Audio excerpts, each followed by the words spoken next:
it now. Take Me Through It is made possible by people like you. Thank you for downloading, listening, and subscribing. And leave us a comment on iTunes or wherever you listen to your podcasts. Thank you.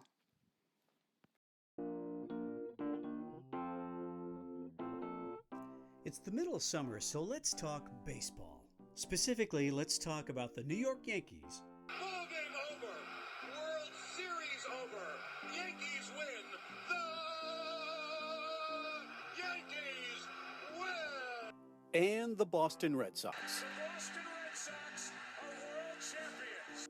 Yankees. A three-run home run for Bucky Dent. The Yankees now win it by a score of 3-2. Red Sox. Swing and a drive, and then ball in. Gone. The Red Sox live to play again. Move over, Dave. The Red Sox are American League champions. And for 100 years, they've battled season after season in the game's greatest rivalry. And in parts of New England, especially in a little place called Connecticut, battle lines are drawn through towns, cities, neighborhoods, and even families. This is one such story of how a young boy from New England, born and bred in a Red Sox family, forged a lifelong bond with the Bronx Bombers, turning his back on the Sox, his father, his sister, and even his own brother. But his love for the Yankees would lead to an even greater love, one that would change this boy's life forever.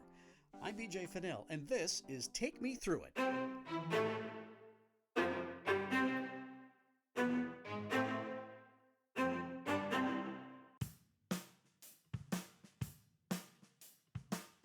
Hey there, folks. Thanks for listening. I am that boy, the one who started off as a Red Sox fan at a very early age, but who soon saw the light thanks to a rainout, a washed-up superstar in pinstripes, and an egg thrown from the upper deck. To understand it all, we go back to 1967, the year of the Red Sox impossible dream. Roar winds. Here it comes. Fly ball to deep left. Yastrzemski is going hard. Way back. And he dives and makes a tremendous catch. Carl Yastrzemski, the man we call Yas. We love him. Carl Yastrzemski, what power he has. The Red Sox, perennial doormats, shocked the baseball world by winning the American League pennant for the first time in more than 20 years. I was 9 years old, living in Fairfield, Connecticut, about an hour outside of New York City, but I got wrapped up in Red Sox pennant fever. Wow, there it goes again. Wow, there it goes again. But when the Sox lost Game 7 of the World Series, I kicked over a coffee table in anger and locked myself in the bathroom. 9 years old, what do you expect? And something happened to me in that bathroom as I stared into that mirror with bloodshot, tear-filled eyes. A little voice in my head said, "Never again." Now, I was too heartbroken to understand it, but the seeds of dissent had been sown. The next spring, we got tickets to see a Red Sox-Yankees game at Yankee Stadium, and I was thrilled. I was going to go see the Red Sox play in person. But the game got rained out, and my dad, God bless him, got us rain checks, not for a Red Sox-Yankees game, but for a Yankees game against the California Angels. I walked into the stadium that sunny afternoon, entering the ballpark on the lower deck right behind home plate. Who did I see warming up at first base? Mickey Mantle. It was his last year for the Yanks, and he would hit only .237, but he was a living legend. And there he was, right in front of me. Those pinstripes and interlocking N and Y were starting to work their magic on me. There was also the upside-down fence, known to most as the facade on the top of Yankee Stadium, but to me it looked like an upside-down fence. I thought that was really cool. And then, after his in-between innings warm-ups, Yankees right fielder Andy Cosco threw a baseball into the right field stands not far from where we were sitting. I'm thinking, this is the greatest place in the world. Mickey Mantle, the upside-down fence, and Yankees throwing baseballs into the stands. But little did I know my day was about to get even better. Without warning, some lowlife in the upper deck tosses an egg and it hits my sister in the back. Now, I love my sister to this day, but she was 14 and I was 10, so you can understand that dynamic. My father and brother were horrified. They did what they could to comfort her. And all I could think of was, this is the greatest day ever, and I will root for the New York Yankees for the rest of my life.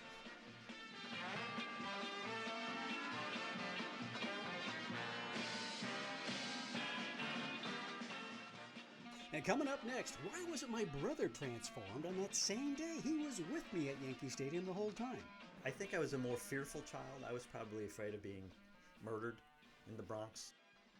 And who was that brown-eyed beauty who ripped a Yankees hat right off the top of my head many years later? I wonder whatever happened to her.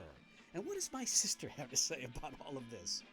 We'll find out as we continue on Take Me Through It.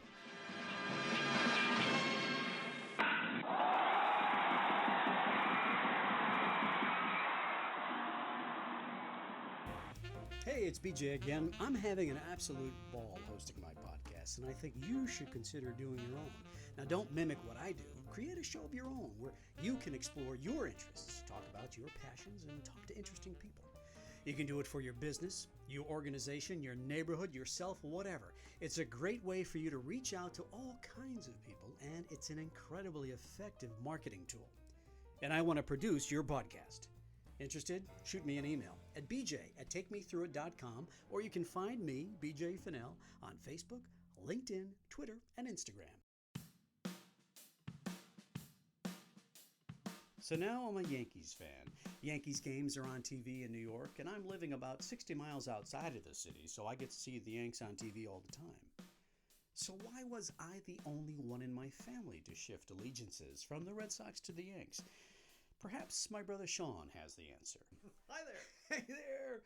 Sean Fennell. Hello. Fans of the show will know him as Ernie from My Three Sons. Thank you, yes. In case you missed the previous episodes, and judging by the downloads, you probably did. He's Ernie from My Three Sons. Luckily, most of the people I know don't know that reference anymore, so... That's right. But now listen, I have a question for I still have the eyeglasses. When we went to Yankee Stadium to watch the Red Sox play the Yankees, I was fully prepared to root for the Red Sox. The game got rained out. We got a rain check, and we saw them play the California Angels. I don't know why you became a Yankee. I really don't know why. I think it had something to do with the broadcast, because you always listen to the radio, you listen to the Yankees, you like Phil Rizzuto. Deep to left, that might be a home run. And it is a home run for Fritz Peterson. Holy cow, he's going to What it all comes back to for me is, like you said, 1967. I came home from school, and our dad was home. And he was never died. I thought something is wrong here. Something's happening here. And he was home to see Game 7 of the 1967 World Series. And, that just sort of had an impression on me. It might have been the first time I ever saw something that our father cared about. He was a good man. He cared about a lot of things. Right. He just didn't show it very much. So by skipping work early and coming home to watch this game, that left an impression, and I got caught up in the game. I got caught up in the players, and that maybe just always stuck with me, and that is maybe that's why I became a Red Sox fan. I don't know why I would have been expected to abandon them for the Yankees. Well, that's true, but okay, and that's fine. And I was, and still am, 2 years younger than you. I told the story of walking into Yankee Stadium, blue sky, green grass, blue seats, upside down fence. Yes. You know what upside down fence? Yes. You know what I mean? Yeah. Like the facade, right? The facade, yeah. And Mickey Mantle taking grounders. That's pretty Andy Costco throws the ball into right field in between innings, and then our sister gets hit with an egg thrown by somebody in the upper deck. It was the greatest day of my life. How come it didn't have she goes, God damn it! Which was also learned from our father. That's right. But I was transformed from a Red Sox fan to a Yankee fan in the course of an hour. Well, I can understand that because it was our first game, like you said, right? Yeah. And I'm sure just the thrill of being there. These things always had a greater impression upon you than they had on me. Your memory of the detailed memory you have of these things. I just don't have that recollection. Well, don't ask me where I left my car keys, because I have no idea today. Right now, I stand before you right now, having no idea where my car keys are. None.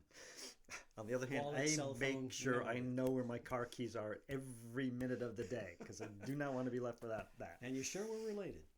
And I don't know why it didn't make that impression. It should have. I think I was a more fearful child. I was probably afraid of being murdered in the Bronx. I don't know. Well, back then, you was certainly smart. had a greater chance of being murdered in the It was Bronx smart than of you me to did. be aware of That's my right. surroundings. But you had never been to Fenway Park. You'd never No, I'd been never to a been to baseball Fenway game Park before in until- your life until you saw the Well, the Yankees first play the time I went California to- Angels. First time I went to Fenway Park was also with you.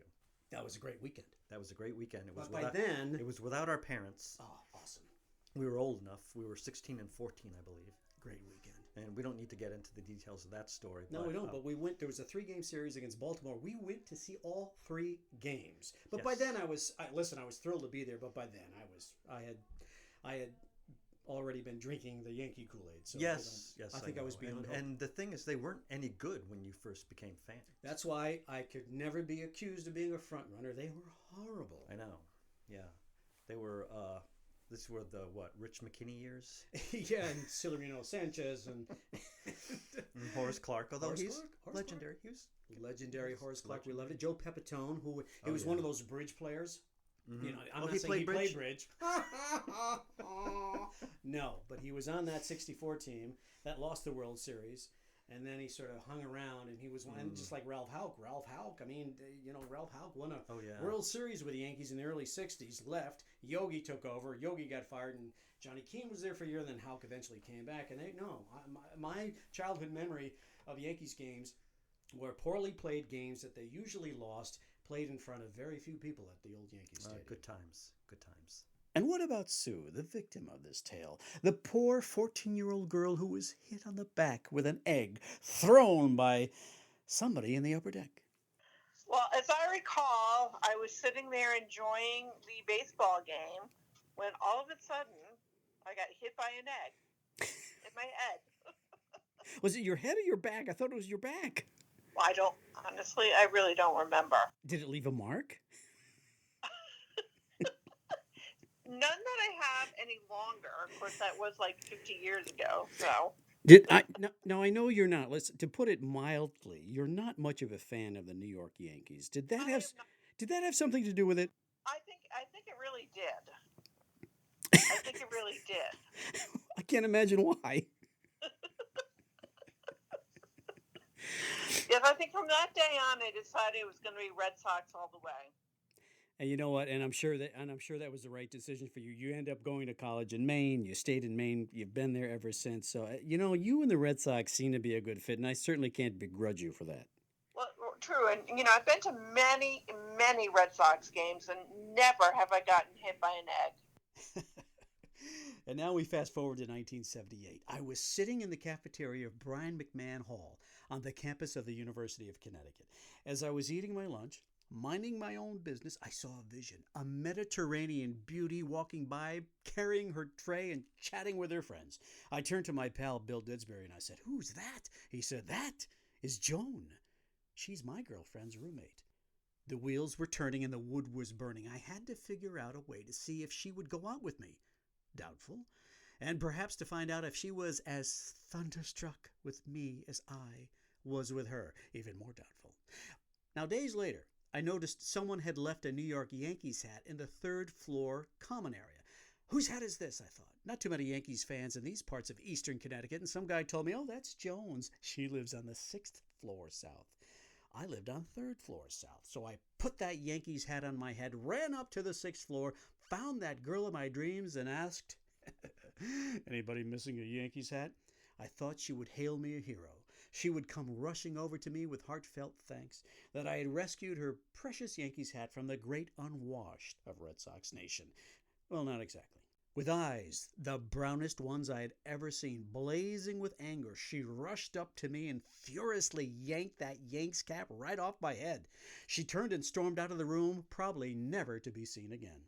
I was stunned, heartbroken, devastated. I had blown it with this beautiful, sweet young thing. I slinked out of the room, went whimpering down the hallway, and then it hit me. I thought to myself, that's the girl I'm going to marry. And I did.